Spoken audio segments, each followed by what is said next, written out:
Fairtech 2010 here again, this time with my Kagero Nova Grappler build.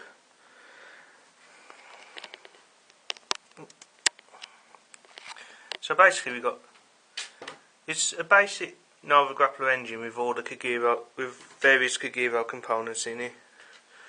So start off with the triggers. We've got 4 heel, all the triggers are Nova Grappler. So we've got 4 Ring Girl Carla, 4 critical triggers of Shining Lady, and then we've got 8 stand triggers, 4 Lucky Girl and 4 the Bow Riser.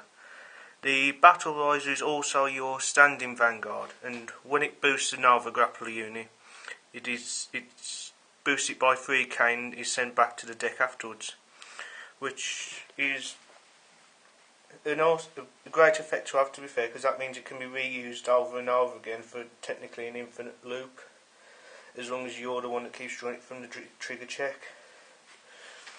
On to the grade 1s, we got 4 Tough Boy, 4 Claydol Mechanic, which when summoned and there's a Nova Grappler Vanguard, you unflip 1 damage.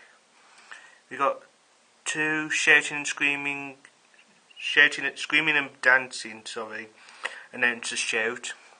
Then we got the 4 Bars, which are your basic 8k Kagero, and then 1 Flame of Help Airmo.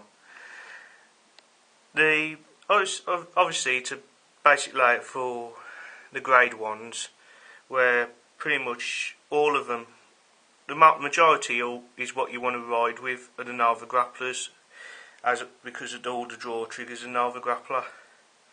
The bars are there for boosting with 8k and also to support the other cards in the deck that I'll show later.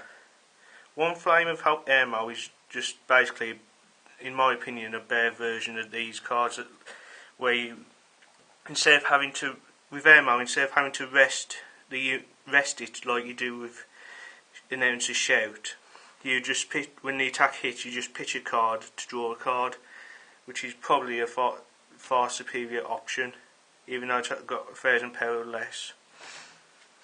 On to the grade 2s, we got 4 King of Sword, 4 Berserk Dragon, which when you counterblast 2, you destroy 1 grade 2 or lower monster your opponent controls in the rear guard. 3 Genocide Jacks, which 11k grade 2s, but need to have a damage. You need to flip a damage for it to attack, and when it's the Vanguard and it's boosted by Nova Grappler, it gets 5,000 extra power, which is a nice ability to have, especially if you put a Tough Boy behind it for 8k, which is 19 by itself plus 5, which will give you a maximum of 24, not including any trigger that you get, which is basically against a 10k Vanguard is a 15k shield at least.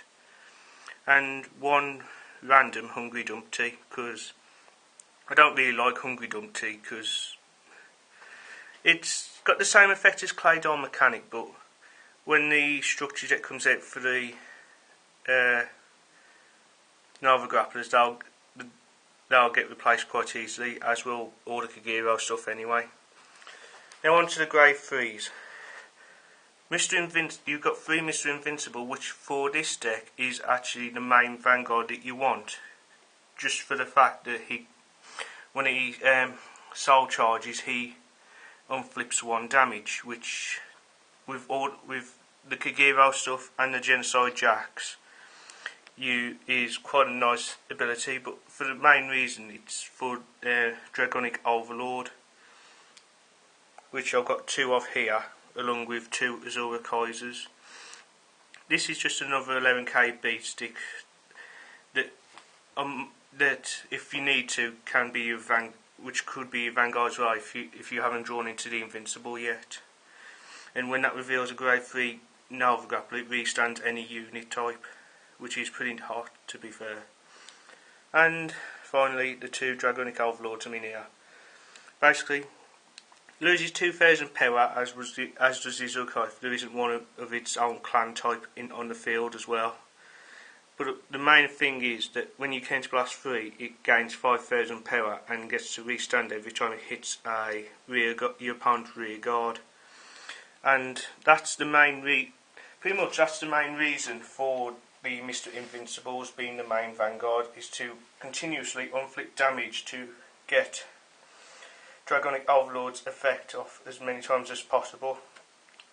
It also helps towards if you end up drawing into the Berserk Dragon as well, which can see some nice little plays go ahead. But for the main part, this is just a deck just to mess around with until set 2 comes out with the rest of the Nova Grappler stuff. Because when that comes out, the deck will lose all the Kagero stuff and will be replaced by basically all of the set 2 cards. So I hope you like the deck. It's actually pretty balanced, to be honest. Once everything's out on the field, it's pretty hard to continuously go over, especially once the Mr. Invincible and the Overlords keep getting the damages unflipped continuously. So that's my deck profile on this Kagero Nova Grappler build. Leave a comment down below if you think it's any good, or what you'd think would be a good option, and I'll bring you guys a video as soon as I can. So bye.